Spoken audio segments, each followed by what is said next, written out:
أهلا ومرحبا بكم في قناة زاهد للأبراج. أهلا بك يا امرأة برج القوس، مساء التفاؤل والسعادة والفرحة والبركة عليكم. النهاردة هنتكلم عن قراءة عاطفية وكمان مهنية. هتبدأ القراءة دي بإذن الله من بكرة اللي هو يوم 30 مايو حتى يوم 30 يوليو لعام 2024. القراءة دي قراءة طاقة مفتوحة يا امرأة برج القوس، بتحمل ليك أخبار سارة وسعيدة، وكمان بتعطيك بعض النصائح الغالية علشان تعرفي تعرفي الأيام بإذن الله الجميلة، وتعرفي كمان إزاي تخلي بالك من الأشياء اللي ممكن تسبب ليكي مشاكل. امرأة برج القوس، عندك رسائل مفرحة بالفعل الفترة اللي جاية دي. طبعا القراءة دي قراءة عامة، يعني تنفع لكل العشريات الأولى والتانية والتالتة، وكمان تنفع لجميع الأعمار. لو أول مرة تشوف القناة شرفيني بالاشتراك وفعلي زر الجرس ودوس على اللايك ليصلك كل ما هو جديد. وزي ما قلنا قبل كده، للرد على أسئلتكم وعلى القراءات الخاصة بنعمل انتساب للقناة أو انضمام للقناة عن طريق الزر الأزرق الموجود جنب أو بجوار زر الاشتراك، أو نعمل ميزة شكرا أسفل الفيديو علشان نتواصل معاكم على أسئلتكم. امرأة برج القوس، أخيرا حبيبك هيوقع في المصيدة. أخيرا حبيبك هيوقع في المصيدة. إيه معنى الكلام ده يا امرأة برج القوس؟ بالفعل ما يريد قلبك وما يريد عقلك والمواصفات اللي انت رسماها لحبيبك أو لشريك حياتك، بالفعل هتجديها الفترة القادمة في الشخص اللي انت بتتمنيه.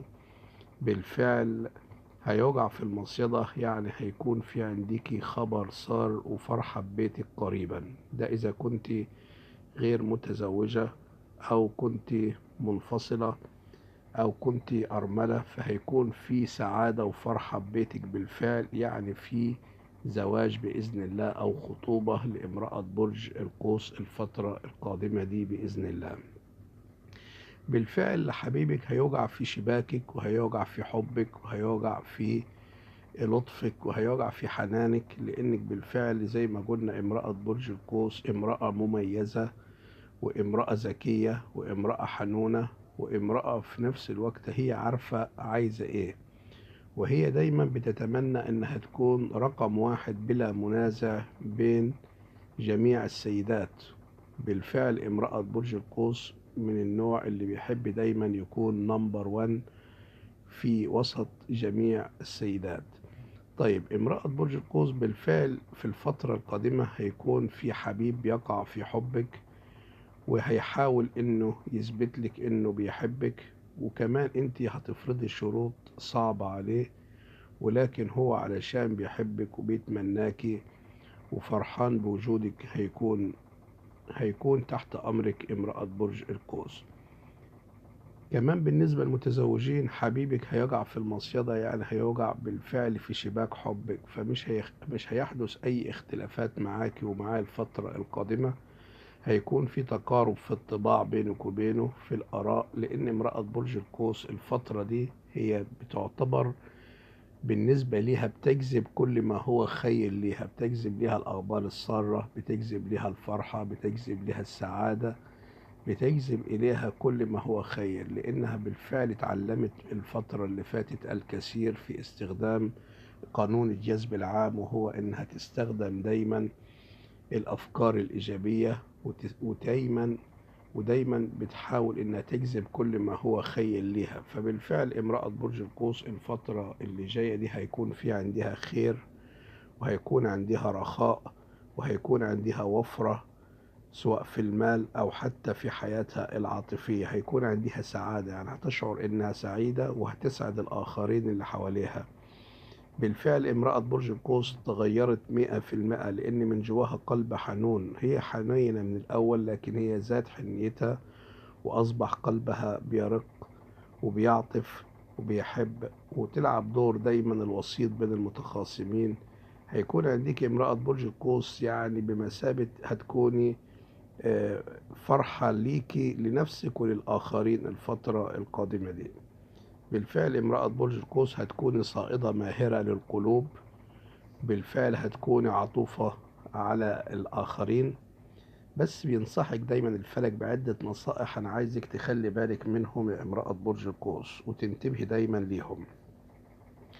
ايه يا ترى النصائح الغالية اللي نقدمها لامرأة برج القوس في الفترة دي؟ اولا امرأة برج القوس بالفعل في عنديكي ظهور حبيب يطرق ابواب قلبك، يعني في عندك حب جديد يطرق ابواب قلبك، فلا تترددي. يبقى اول شيء نبعد عن ايه؟ نبعد عن التردد، ده اول شيء. تاني شيء نكون اذكياء، نفكر بعقلنا وبقلبنا، بمعنى ان احنا لازم يكون عندنا مواصفات معينة. المواصفات دي زي ما انت تحدديها لازم تجديها في من يريدك، وهل هو بالفعل المواصفات دي فيه ولا لا. كمان دايما نستشير من هم أكبر منا سنا، مثلا أهلك، أبوك، أخوك، ناسك، بحيث إنك تعرفي دايما مواصفات، هل المواصفات دي انتوا شايفينها زي ما أنا شايفاها في هذا الشخص. كمان بلاش شيء مهم، التردد نحاول دايما نبعده عنينا، لأن التردد بيضيع فرص إيجابية كتير من امرأة برج القوس، فخلي بالك يا امرأة برج القوس في هذا الموضوع. كمان امرأة برج القوس دايما نقول يعني اقضي حوائجك بالكتمان، يعني بلاش التفاخر، بلاش الفرحة، بلاش الصور، بلاش يعني الصور تنزليها على الفيسبوك أو على أي شيء، بحيث لما يتم الموضوع وربنا يكرمك وتكوني في بيتك وفرحانة وسعيدة أنت وحبيبك، عايزة تنزلي صور نزليها. لأن في بالفعل امرأة برج القوس شخصيات بتكون حسودية حواليك كثيرين، فخلي بالك، يعني حاولي دايما انتبهي لأسرارك العاطفية والمهنية. امرأة برج القوس كمان تخلي بالك من شيء، اعتني بحضور مظهرك، يعني اهتمي بلبسك، اهتمي بشكلك، اهتمي بوزنك، اهتمي بالأشياء الضرورية اللي انت تخليكي تظهري كنجمة وتظهري دايما في أحسن الأحوال. أنا مش عايز أطول عليكي، ولكن بكرر دايما لامرأة برج القوس في نهاية كل فيديو، اهتمي كمان بالصحة جيدا، ولك كل التوفيق وإلى اللقاء.